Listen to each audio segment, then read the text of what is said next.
UN Televisión, Universidad Nacional de Colombia, presenta.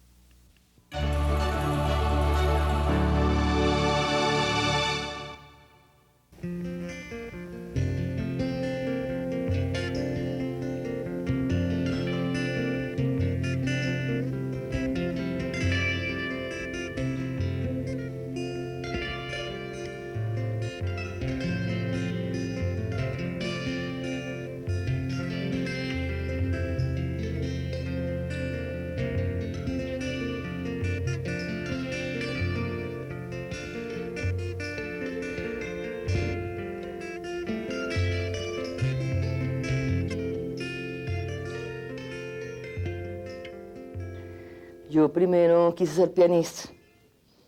Acuérdense que yo estudiaba en Ibagué y había un conservatorio y en el momento en que yo iba a entrar a estudiar piano nos vinimos a Bogotá.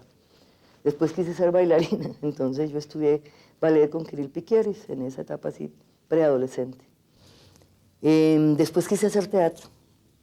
Cuando Urialí también, que empezó muy joven, que quiso hacer teatro, yo también quise hacerlo, quise ser actriz.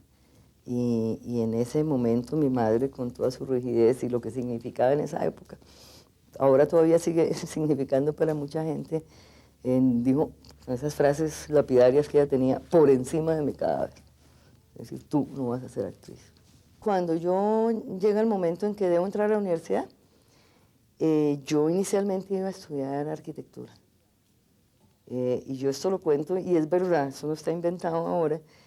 Pero yo estudié sociología y me vinculé a las ciencias sociales porque entré por la 26 y no por la 45.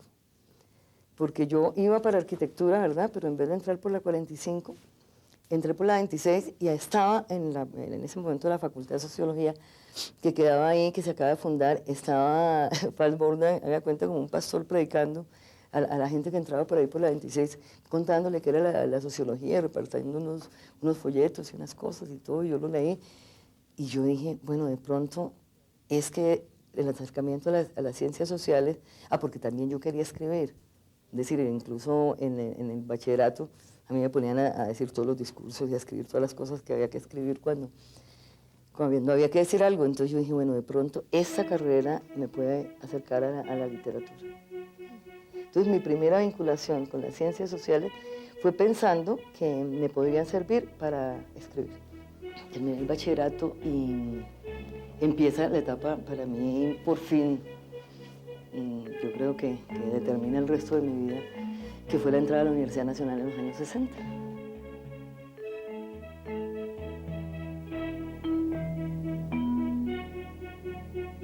Porque no solamente era entrar a la universidad, todo lo que eso significaba, entrar en contacto con el mundo masculino, porque hasta ese momento pues, era muy limitado, entrar a estudiar una carrera como sociología en ese momento, que era una carrera que, aunque acaba de empezar, ¿no? La facultad se funda en el año 59, yo digamos fui de la segunda promoción. Sin embargo, en el 60, en el año que yo entré, ya la Facultad de Sociología tenía un liderazgo en la universidad, ¿no? Entonces, no solamente por la calidad y la cantidad de los profesores, es decir, yo pienso que tuve el privilegio, tuve la suerte de ser alumna de la élite de la intelectualidad en ciencias sociales, que todavía la mayoría que no se han muerto siguen funcionando en nuestro panorama intelectual, ¿verdad? Orlando Faz Borda, Eduardo Mañaluna, Monseñor Germán Guzmán, que murió, el coautor del libro de la violencia en Colombia, Virginia Gutiérrez de Pineda, Camilo Torres. Entonces ustedes ya se pueden imaginar que uno salido o venido de provincia, después educado en un colegio pues, público que no era mixto, ¿no? Y en un colegio de monjas de esas características, entrar a la Nacional en ese momento. Además, acuérdense lo que eran los 60, ¿no?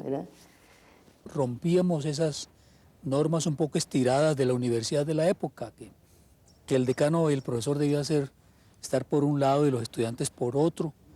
Nosotros no, nosotros siempre cooperamos, nos ayudamos mutuamente, aprendimos muchas cosas juntos, gozamos saliendo al terreno.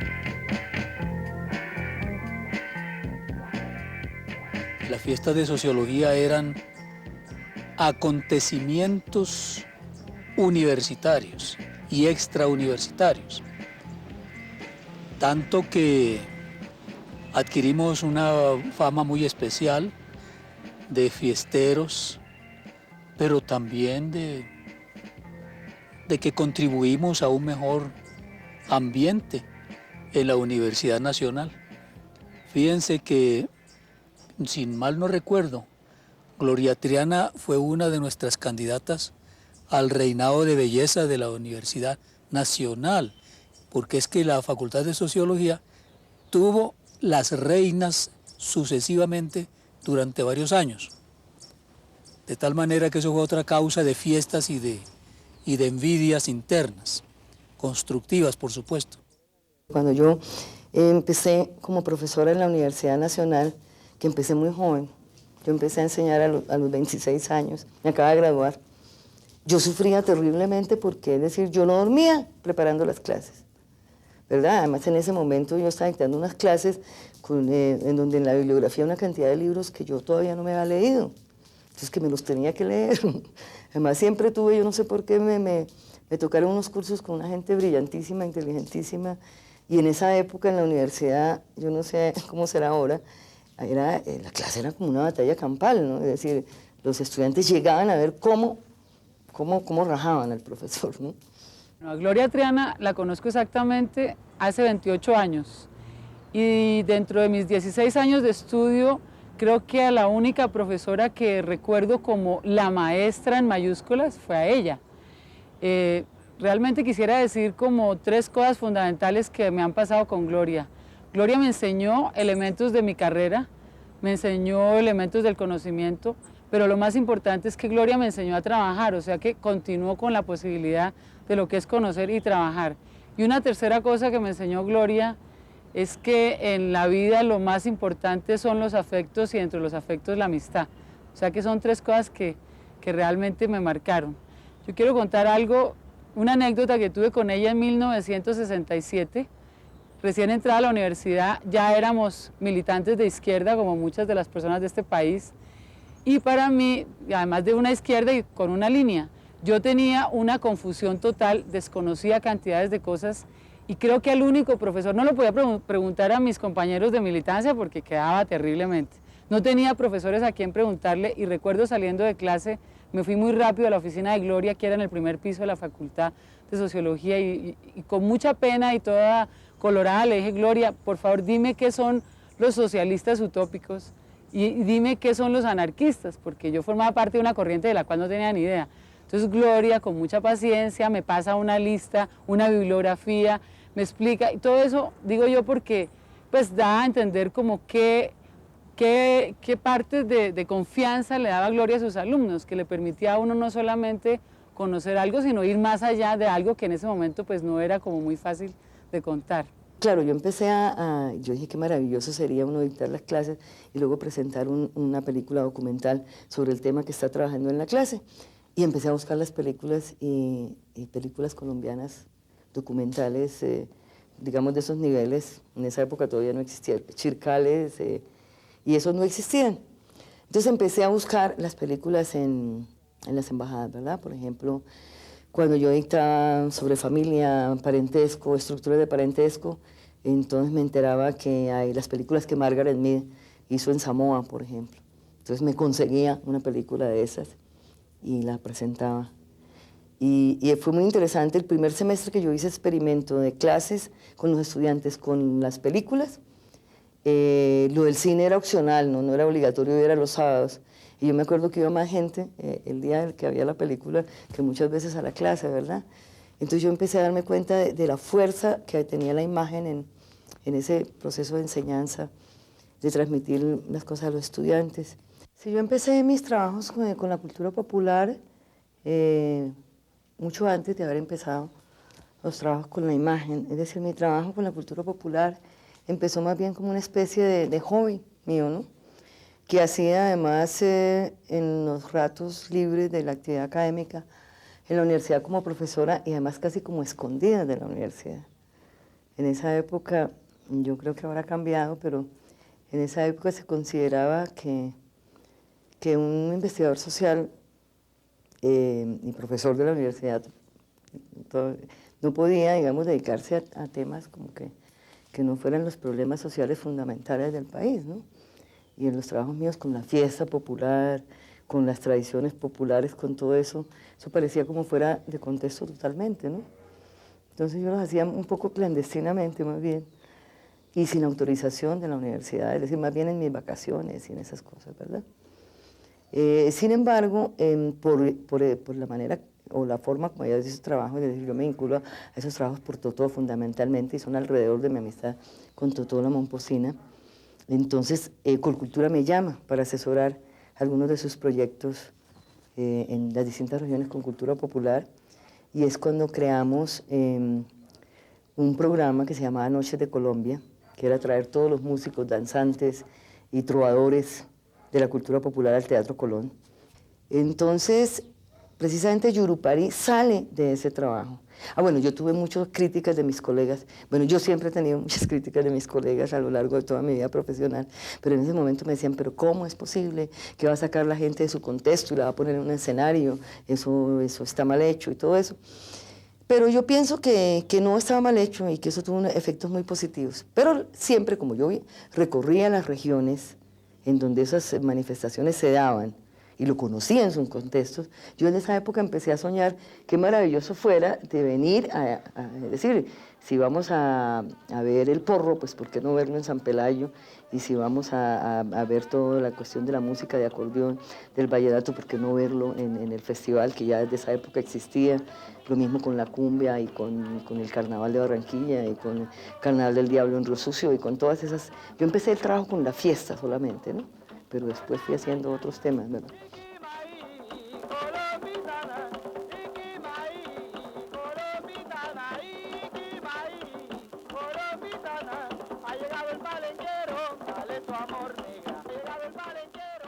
Cada una de mis películas forman casi parte de una amistad con el personaje.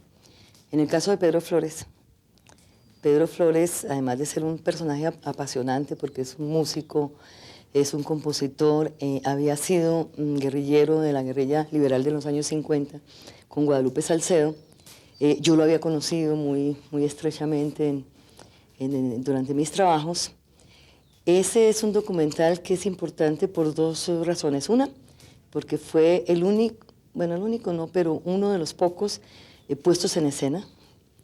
Y además porque tuvo la investigación previa, es decir, la historia de hacer una película con Pedro surge de que Carlos Rojas, un famoso músico llanero, que es también uno de los mejores arpistas que hay en nuestro país, había hecho un trabajo con Pedro, había hecho la biografía de Pedro. Es decir, la biografía de Pedro tenía como 200 páginas, era casi un libro. Y él fue y me dijo, mire, tengo este trabajo de la biografía de Pedro. Entonces le dije, hagamos un guión los dos sobre la vida de Pedro, porque es decir, ahí Pedro es una biografía distinta al retrato, porque ahí Pedro cuenta desde su infancia hasta el momento que hicimos la película. Y nos pusimos a trabajar, Carlos Rojas y yo, hicimos el preguión, digamos. Fuimos al Casanare, se lo mostramos a Pedro y le dijimos, mire, queremos hacer una película sobre su vida, que sería de tal y tal manera. Él aprobó ese guión, esa fue la única que se hizo así.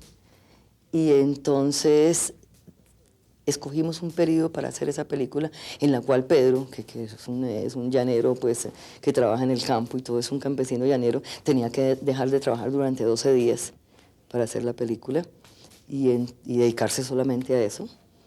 Y teníamos que poner en escena cosas que no iban a pasar en el tiempo que nosotros lo hacíamos, pero teníamos que concretar todo en ese tiempo, como por ejemplo la fiesta de San Pascual Bailón, es decir, toda una serie de cosas así, o la pelea de gallos, que también tenía otra época. Es decir, yo digo documental puesto en escena, no es que no hay nada de ficción, es decir, todo era lo que pasaba, pero se montó en un momento que no estaba pasando, ¿verdad? Esa película es también importante porque esa película, por esa película fue el fin de la serie Yurupari. No fue ni por falta de recursos, porque el presupuesto ya estaba aprobado, sino hubo un cambio, se pasó del gobierno de Belisario al gobierno de Barco, hubo un cambio de gerente en la compañía Audiovisuales, Y yo tenía como costumbre mostrar las películas antes de que se fueran a la copia final a Estados Unidos, porque siempre se hicieron las copias finales en Estados Unidos. Y cuando el nuevo gerente, o la nueva gerente más bien, la vio, dijo, esa película no puede ser. Los últimos minutos es una apología al guerrillero y a la guerrilla, y eso que era un guerrillero de los años 50, no de ahora. Y es decir, usted tiene que quitarle los últimos minutos. Campamentos y todo, componíamos corridos, por la cual aquí, mira, aquí está el hombre, ¿no? De Guadalupe, ¿Este? que sí, que nosotros anduvimos por ahí con él, y yo decir, desde esa época él compuso los corridos hasta llegar A la amnistía. a la amnistía, sí, ¿Y aquí que es se cuando? entregaron las armas. Y aquí vamos entrando cuando fuimos a entregar armas al puesto militar, al puesto militar de Las Delicias, al otro lado del Meta. Y aquí está el hombre, mire, Y está mirando el periódico, sí, mire. y aquí está a quien se le entregaron las armas, que fue al general Duarte, Blum, y aquí está con un compañero que se llama Piel Roja, está aquí el guardaespaldas de Guadalupe. Ah, pero usted también fue. También, sí. Guadalupe entregó las armas porque tal vez ya como... ¿Se confió? Sí, de que ya como vino la paz y todo, y con todos los sufrimientos que estaban pasando, pues él tal vez... Bueno, pues la película, eso llamaron al ministro, la vio el ministro de Gobierno, la vio. Es decir, todo un lío. La cuestión es que yo dije, mire, no la pasen. Si no quieren, no la pasen, pero no la corto. Entonces, lógicamente, no la pasaron, no la corté y la película existe. Y la serie se acabó.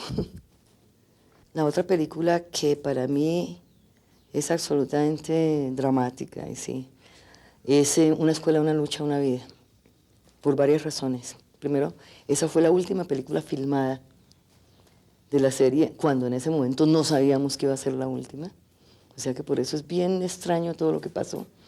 En primer lugar, es la única película donde nosotros, los realizadores, el director de fotografía y todo, aparecemos.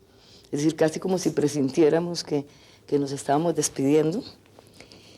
Y es una película que se hizo en homenaje a una persona muy joven, que ya murió, que es Carlos Franco, un investigador de la cultura popular de Barranquilla, coreógrafo, un ser humano maravilloso. Entonces la película es sobre él y su trabajo, ¿no? Por eso se llama así, Una escuela, una lucha, una vida. Entonces, al principio aparecemos Jorge Ruiz, que ya murió, que fue mi director de fotografía durante casi toda la serie, y la manera de justificar nuestra aparición, como nunca aparecimos en las otras, era un poco contarles a la gente que iba a trabajar con nosotros como digamos, como protagonistas, de que íbamos a hacer una película con ellos y que explicarles cómo era la película y cómo se debían comportar ante las cámaras y qué debían hacer y todo eso, ¿verdad? Nosotros les pedimos por favor que no miren a la cámara en el momento que estamos filmando, lo mismo que les pedimos antes, y podemos trabajar juntos de una forma bien. ¿Okay? Pues yo quiero contarles cómo va a ser la película, ¿verdad? Nuestra intención es mostrar el trabajo de la escuela, el trabajo diario, cotidiano de los ensayos, cómo se hacen los montajes y también después cómo se proyecta esto en el escenario. Creo que ustedes conocen nuestro trabajo, nosotros siempre hemos ido a filmar en las fuentes. En esta ocasión la intención es mostrar cómo, con un trabajo de investigación serio y riguroso como el que ha hecho Carlos, se puede proyectar la danza popular sin cambiarla, sin sofisticarla y sin quitarle su contenido simbólico. Bueno, entonces, sonido y claqueta, rueda. Fue una experiencia realmente muy enriquecedora en cuanto a todo mi trabajo sobre cultura popular, identidad cultural, conocer profundamente este país, porque Gloria conoce muchísimo todas las raíces y toda la fusión de razas y todas las fiestas, y fue un trabajo de una vitalidad y de una alegría tremenda. Formamos un equipo técnico en Yurupari que creo que rara vez se forma en la historia del cine, del documental en Colombia. Fue un equipo muy unido. Viajábamos, pensábamos que eso era como irnos, digamos, un trabajo que hicimos en San Andrés y Providencia, sobre todo los bailes, la gastronomía de San Andrés. Esto era como irnos de vacaciones un mes, a pesar de que trabajábamos durísimo, trabajábamos 12, 15 horas diarias, éramos como una familia.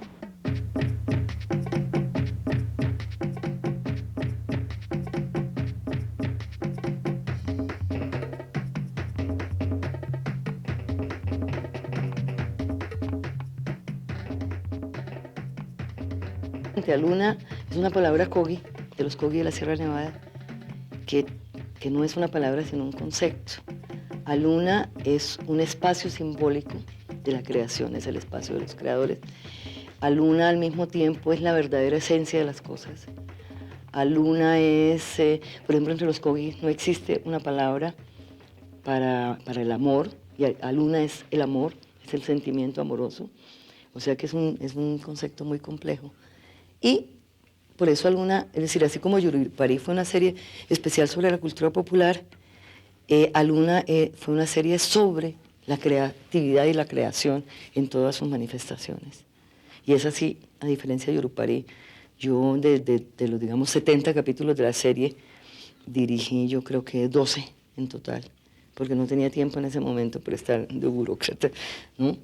Entonces, ahí se dio espacio a todos, se hicieron ciclos de poetas, de los directores de televisión, de la gente de teatro, de los pintores consagrados, de los pintores populares. Es decir, era como tener un panorama de la compleja y rica cultura colombiana en todos sus aspectos, la culta y la popular, si todavía caben esas distinciones.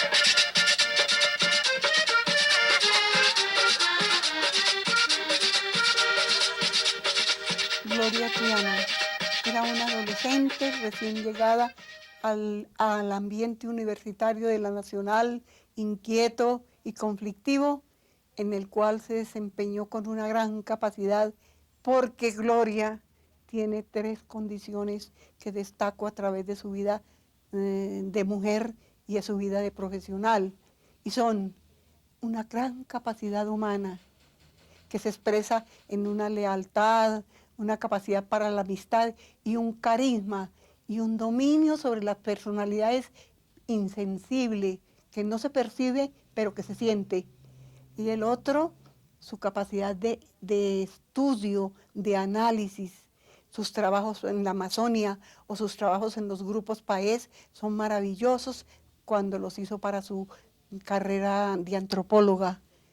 Sí quiero participar en política para las próximas luchas que se den. Creo que yo he venido aplazando mi retiro mucho tiempo, ¿verdad? Creo que uno tiene una obligación moral con este país, sobre todo en el estado de fragmentación y de crisis tan profunda. Bueno, yo desde que estoy chiquita oigo de hablar de crisis del país, ¿verdad? Pero yo creo que a los niveles a que hemos llegado en este momento eran impensables en los años 60, ¿no? En los años 60 hablábamos de problemas, ahora los problemas no solamente no se han solucionado, sino se han profundizado, es un país desgarrado totalmente, un país en que los niveles de corrupción son ya inimaginables, ¿verdad? Entonces yo sí pienso que si uno ha tenido toda una experiencia pues muy rica, ha recibido mucho del país, porque yo considero que he recibido mucho del país, entonces tiene la obligación de volverle a hacer algo por eso. Entonces sí estoy pensando en eso, y yo digo que voy a perder mi virginidad política a esta edad, ¿no? Pero lo voy a hacer porque estoy convencida que debo hacerlo. Y porque creo en la persona con la quien voy a trabajar. Yo pienso que para terminar el siglo, para comenzar el nuevo milenio, después de siglos del poder en el dominio de los hombres, después de una sociedad patriarcal que todavía no termina, me parece interesante y simbólico tener una mujer en el poder en el siglo XXI.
UN Televisión, Universidad Nacional de Colombia, presentó el anterior programa.